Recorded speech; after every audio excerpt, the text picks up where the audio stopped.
The doctor is in, mga kainay. Lalo na ang buwan ng Mayo ay Women's Health Month. Oo. Ang ating ipapacheck, ang ating vagina. Correct. Paano nga ba dapat itong alagaan? Mula teenager nga sa matatanda, pati yung mga nanganak at Yeah. mga anak pa lang. Diba? Itatanong natin kay Doc kung paano ang ating vagina magiging in the pink of health. Yes, Konsulta tayo kay love Doc that. Maria Corazon de Jesus, consultant ng General Obstetrics and Gynecology. Good afternoon, Doc!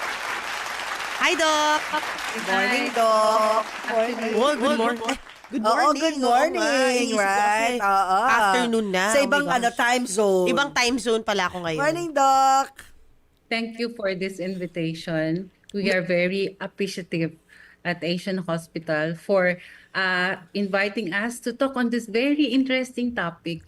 You know, itong program niyo is a very, very effective public service. We can reach out to our women folk na most of the time hindi namin sila nakikita. And we don't, they do not come to ask how they are going to take care of themselves, di ba? So, it is only during time na buntis sila or during time na meron silang sakit or may nararamdaman, that's when they come to us. So, for me, this is a very effective, the best way to reach out Thank to our... you. Doc, thank you so much for that. And let's get down to business. O, di ba, down to Yun. business, down Down there. to business. Down there. To be in Di the ba? pink of Correct. Di ba, napaka-graphic. Pero totoo, kasi iniisip natin, femwash, hugasan mo, palit ka ng underwear. Is this enough para alagaan yung health ng iyong vagina? No. Foremost, ang alagaan mo muna ang sarili mo. Okay? General health is the best way to maintain health in all of our our body. So the care in our vagina, that's very important. Isang practice na na-ingrain na sa atin nung tayo ay bata pa. And as we age, we develop habits to really take care, to maintain the health, to maintain hygiene, to maintain comfort, to prevent us from developing infections. Yun nga and health natin.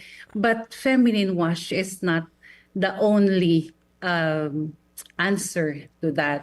So, general health po, di ba? So, pwede ba tayo mag-mythbusters dito? Kasi ngayon, nauuso yung mga, di ba, parang lahat ng mga ingredients ng vitamins, minamarket, tas nire-rebrand nila. Parang, di ba, yung mga creatinine for, dati kung ganyan. for workout lang yun, ginagawa na raw nila for pampaganda, etc. Tapos sinasabi nila ngayon, yung prebiotics and probiotics is for very good para hindi maging smelly yung vagina. Ano po yung katotohanan? lowdown Yeah, on this? what's the lowdown? Sige. You know, how to take care of our intimate part is, alam mo, hindi siya one size fits all.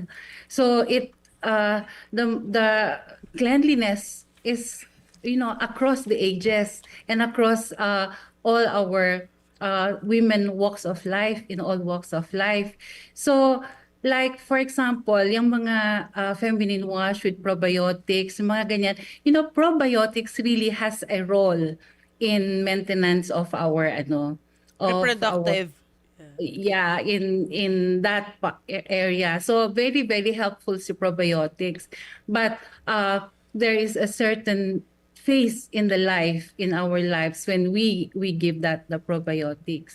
Let me give you an example na lang. Kung sabi ko na all walks of life and in all ages, across all ages.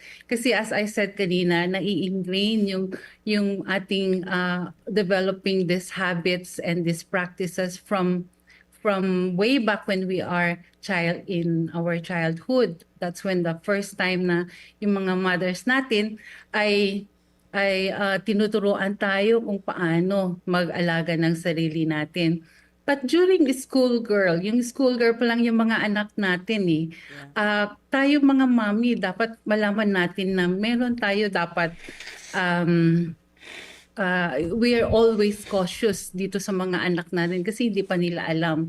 So, one of these practices, not actually probiotics, but teach our young children to wipe themselves, no?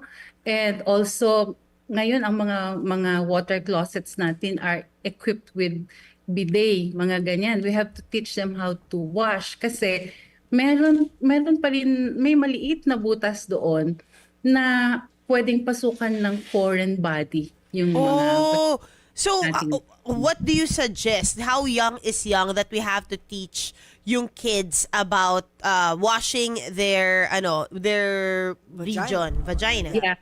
Okay. When we give them this responsibility, they are already schoolgirls. They are mga grade 2, grade 3, grade 4, grade 5, grade 6. Di ba doon na natin binibigay yung responsibility sa kanila because they already go out to school.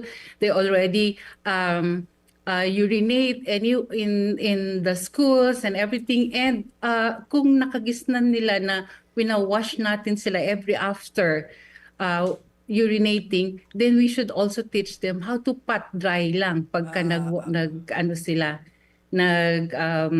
after urination. Ganon. Nauso, Doc, ito pala, Mamu, hindi ko alam kung nakikita nyo, ito uso yung binibentang iba't ibang klase ng underwear. Oo, Anong yung klase? What do you mean? parang 'di ba yung ultra stretch, yung mga sorry, baka tatak na ata yun.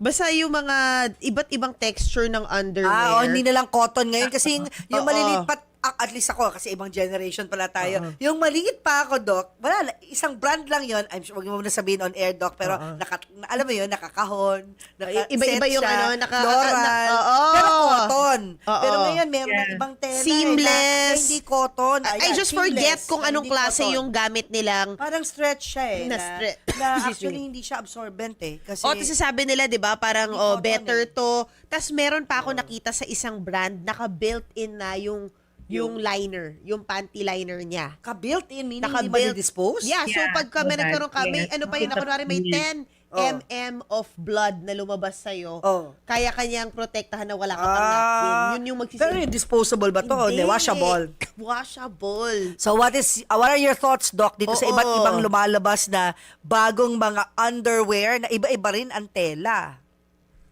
Oo, basically, ang sinasabi natin is yung comfortable dapat. Not restrictive, constrictive underwears. Yun. Kasi kailangan din ng ng ventilation, mga ganyan. So, these are underwears. Nakita ko na rin yan. Parang convenience din yan. No? So, okay lang yun. Hindi, safe naman yun. Hindi naman yun makakaano ng bacteria, makakaano ng build-up. Hindi pa rin. Hindi naman. Kasi ano naman yun, these are, they market it as meron daw antibacterial na nakasama na doon. No, these are just marketed for convenience, for comfort, and yun, they are marketed for us, no, to be convinced that this is for the best, but actually these are not for the not actually So, for the tsaka di ba parang kailangan everyday naka-liner ka? Ano po ba? May dapat po ba na, di ba parang dapat ba may ilang beses ka sa isang araw nagfe-fem wash, nagpapalit at naglalagay ng liner? Ano po yung parang basics noon? Okay, yun, ang sabi ko dyan kanina is all walks of life din. Depende din sa iyong activities, depende kung anong trabaho mo. Yung ganon. Kasi, like for example, you are a stewardess and it's impossible for the 24 hours or 16 hours for you to always be able to change. Then, those are the times that we advise na pwede kang mag-panty liners and then it will be very convenient for you to just change.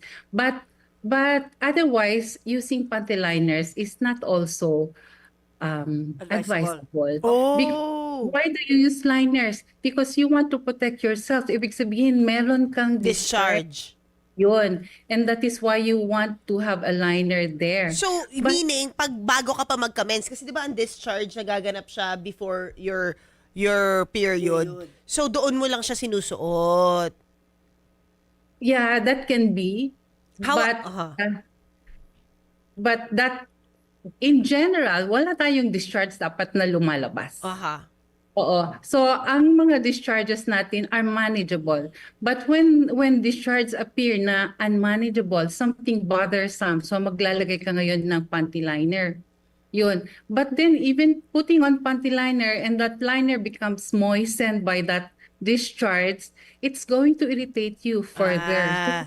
So, magiging gano'n. So, that is the time na we advise them na pagka meron kang unusual discharge that you need to use panty liners, then there must Consult. be something wrong and you have to come May and bacteria. ask. Ganon. Ito pa, Doc, di ba? Let's talk about that. Tampons. Okay ba yon? Okay, so ito, yung tampons na yan. So most of the time, mag-i-start itong mga anak natin by the time that they are in their later teens, no? Especially when they become very athletic, they go swimming and everything. Okay, tampons, menstrual cups, they can be used, yun. But we have to advise them that this has to be changed if you think that you are more comfortable if you change them frequently, like every 6 hours or every 12 hours, then you have to, because if you let these tampons or these menstrual cups stay more than 12 hours, there's a tendency for this blood, for Na these pwede soft tampons, no, to become the medium of bacterial proliferation. So Oh. tampons can be used, but we have to caution our patients, most especially itong mga young adults, young teens, no? Older teens pala who really are very, very, they usually commonly use tampons because of their activities. Oh. We caution them. And there is such a condition as toxic shock syndrome. Ano yun? Anyway, yung toxic shock syndrome na to is using the tampon for a prolonged period of time that you don't change. And as I said, it is Naipon na doon. proliferation, all the bacteria, harmful bacteria, and then they become infected. Oh, Yun. shucks. So this is a very, very, this is something that is associated with the use of tampons. But most of the time, itong complication na to we see this in women who have other problems like drugs, like ganon. Ah. Most of the time, if my teenager or my young reproductive age woman would like to use tampons, then I advise them, yes, you can use it. Okay, you must observe lang these precautions that you have, kasi wala ka nakikitang visible eh. Don't wait for it to leak. Ibig sabihin, pag nag-leak na, sobra-sobra na yon. Okay, Okay. so sobra na siyang matagal doon. Dapat ilang And oras ba, you Doc? can Every check 4 it. hours? Every 6 hours? Ano ba yung tama? Yeah, you can change them every 6 hours, but 6 hours. it should not be there for more than 12 hours. Oh. So, pinag-usapan natin mga bata, reproductive, di ba, ages. Productive. Ako, I've Oh, never ito. used the tampon, by the way. Ha? Ako din. In my whole life. Takot Ako na din. takot ako Ako dyan, Doc. din. Nung high school ako, parang nakikita ko, what? I'm a virgin. Ba? Ano talaga sabi ko, di ba? High school ka eh. Why would I insert something there? Alam mo yun? Doc? Yeah. Yan Most of talaga the yung time thinking ko. kasi- Ha? Most of the time, ito ay because Saradong of the pinto. activity. Yeah, pero ang advice ko dyan is, Correct. when you get home in the evening, don't use na the tampon because you don't need na eh. Wala na yung activity na gagawin mo. Di ka na magpa-napkin ka na. mag-swimming. Yeah. Yes, you can use your ordinary Tsaka sanitary para mas pad. nakakahinga ka pag may napkin ka di ba? Oo. Yun nga, yun diba? yung feeling ko. Pero Doc, ito na, yun na yung stage na yan. Pag-usapan naman natin yung mga buntis, tapos punta tayo sa mga napakasikat na topic ngayon, ng mga perimenopause at mga menopausal. Ayan, Dito natin sa mga preggy kasi iba-iba, nag-iiba talaga yung tama. yung The way region of taking care of your vagina. has to hold. Kasi tama ka, nag-iiba rin Yeah. yung Yeah, these are the underground. special considerations. Itong mga pregnant, Yeah. postpartum, yung after pregnancy, itong mga may diabetes, and then menopause. Yeah, very interesting yan. during pregnancy, we always, at the start of my prenatal, no, with my patients, I always tell them to expect that there will be more discharges than the usual. Yun, more discharges. Kasi because of the hormones that we have, so mas wet sila ngayon. Ganon. And so the wetness, the moistness, the warmth there, okay, they should, if it's possible for them to to to change or to wash every now and then, maganda yun kasi itong moistness and itong wetness and warmth na nandun is a very good medium again for a proliferation of another thing, which is the candida, which is the fungal. This is very common during pregnancy. Yun. So, itong fungal elements na to are actually, these are commensal. So, ibig sabihin, they are residents of our gastrointestinal tract.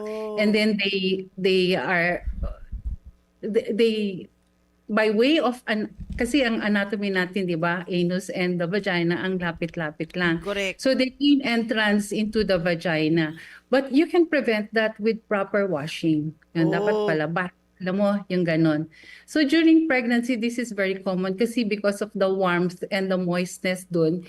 And this candida, the fungal elements that gain entry into the vagina, magpo-proliferate doon. So these are a candida, vaginal candidiasis, yung fungal infection. So, ang dami palang no? Ang hirap maging babae, Dok. Oo, Oo, internal kasi. Alam mo, Dok, may nagsabi. At the same time, pwede rin yung bacterial vaginosis na tinatawag namin. Itong bacterial vaginosis can happen even when you are pregnant. Most commonly, nakikita namin din sa pregnancy because of this, change na moistness and warmth na nandun. And ang ayaw namin dito sa bacterial vaginosis, it can be a possible risk factor for premature labor, for preterm labor. Kaya kailangan pagka meron ang ko sa mga buntis is when you see that you have, or when you complain of unusual discharge, or there is a discharge that is dirty white or color green and it emits a foul fishy smell, then you come to us. Kasi that could be bacterial vaginosis. Wow. Yun. So that's one. So during postpartum period, ganun din. Ang problem natin dyan is yung prolonged lochia, yung discharge natin na pakonti-konti, because itong lochia na to is the cause of this lochia, the mucus discharge na pabugso-bugso na lumalabas, is because our uterus is in the process of involution, lumiliit, and so lahat yung mga naiwan na dugo, yung pinag-attach na ng placenta, na lumalabas siya ngayon. And again, the prolonged bloody discharge that we have there would again be a very good medium for bacterial proliferation. Ang dami pala no? Parang napraning ako bigla. I mean, grabe, maganda naman yung hygiene ko, pero parang, di ba sabi ni Doc, ang daming possibilities pala sa atin na hindi natin naiisip, pero kailangan natin alamin para talagang maalagaan natin. Pero, Pero si Doc. yeah, thank you so much, Doc. Doc, so kung pag pregnant and also Pregnant and postpartum. wetness ang problema. Oo, dryness ng ito naman, menopausal. opposite, dryness. Dryness Pag menopausal naman, okay. na. Menopausal naman. Oo. O sige, alam mo yung ating bacteria, ang nagme-maintain dyan ay yung estrogen natin. Yeah. So that during the reproductive age, meron tayong sariling defense. May defense talaga itong si vagina natin because of the pH, the acidity is maintained by this bacteria. The elasticity and the moistness is maintained by this estrogen, itong hormone natin. During menopause, wala yun. So kahit na anong wash mo, kahit na anong feminine wash mold, sasabihin nila kasi lactic acid yan, it will maintain your acidity. Hindi yan, it may not help you, no? So, ang nangyayari during menopause, the lining thins out, the lining of the vagina gets dry, and not only the vagina, pati yung urethra natin, yung labasan ng ihi gets dry. They now are easily traumatized, and once traumatized, pasok si bacteria na always present in our vulva, no? And so they are prone to vaginitis, and they are prone to very frequent UTI. So what do we give our patients? There is a preparation wherein there is lactobacilli and estriol. We give that in a period of time, in a definite period of time. We can also maintain them in also a indefinite period of time, depende kung may uterus ka o wala, on estrogen tablet, ganon. And at the same time, these are the women who will benefit with probiotics. We give them probiotics. Oh, yun na yun. Ako pala yun. Ako pala yung candidate dyan, Doc, bilang menopausal na ako. Probiotics are also given to pregnant women for that purpose also to maintain the healthy acidity. flora. And Flora. para hindi masyado dry, Doc. Yes, but very commonly we give it to our elderly, mga menopausal. And ang problem kasi natin with our postmenopausal women, nahihiya silang magkonsulta. Kaya I'd like to take this opportunity to tell our seniors na wag silang mahiya if ever they feel they have these kinds of complaints, because we can help them. Correct. Para yung mga lalaki, nahihiya mo sa erectile Iba dysfunction. naman yung kanila. Oo, pero pagdating nila in a certain age, talagang may issue na talagang erectile dysfunction. Or prostate, for Oo, that sa matter. prostate. Late stage na pala. Doc, ako meron akong concern. Kasi my mom is 74, no? But she has dementia. Okay? Makita lang niya yung site of hospital. Wala na.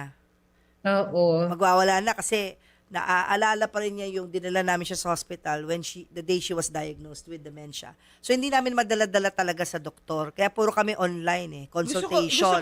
Gusto ko So, mamo paano yung yun? ang dami niyang nakalimutan. Pero yung araw, Yung pero hospital. dinala mo siya. Tsaka hospital. Oo, Siya, yun na-trauma nga. siya doon. Ayaw niya Oo, talaga. oo, Kasi oo. alam niya na siguro Correct. psyche or whatever. Oo. So, pag ganun Yun. 74 na, wala namang mga pap smear na yan, di ba? Or meron pa rin na kailangan.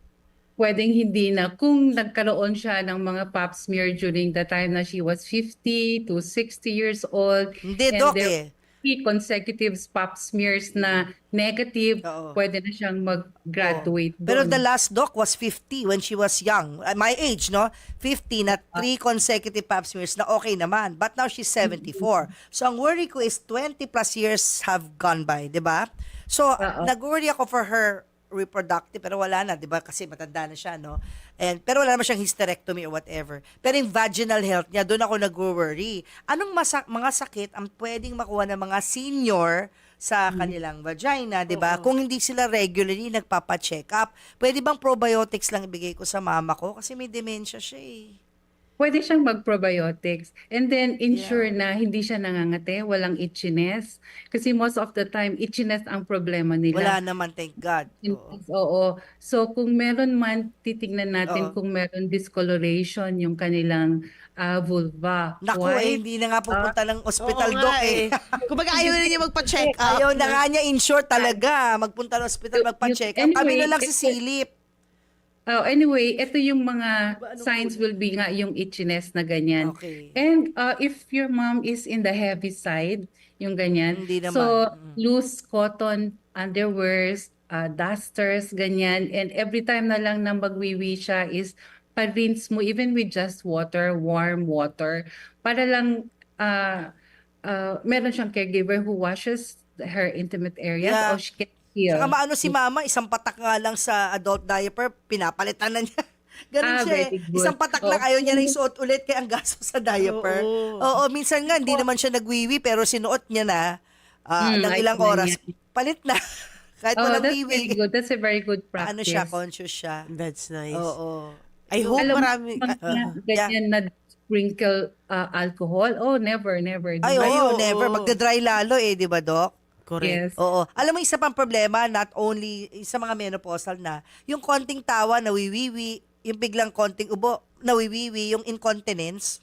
Yes. Diba? Yeah. So, Oo. that's why kailangan mag-napkin or mag-panty liner. Yeah, Kasi tsaka, kundi mababasa tsaka yung may, panty. may exercise yan, Kegel. Kegel. Yung Eh, hindi ko Kegel. na matuturo sa mami ko yan. Oo nga, eh, kasi Gagawin ang mo to. hirap eh. Paano? Oo, ngayon pwede natin ako siya ginagawa Tayo, ko na kaya siya pa ngayon. natin. Ginagawa ko rin Oo. Kegel Diba? exercises. Pero yeah, para sa floor, 'di ba? Sa Yes. ng ating reproductive system. But Correct. anyway, I hope ang daming natutunan ng mga inay natin Yeah. ngayon, mga kababaihang Ako, marami nakikinig. ako Maraming natutunan. salamat, Doc Maria Corazon de Jesus, Consultant and General Obstetrics and Gynecology ng Asian Hospital and Medical Center.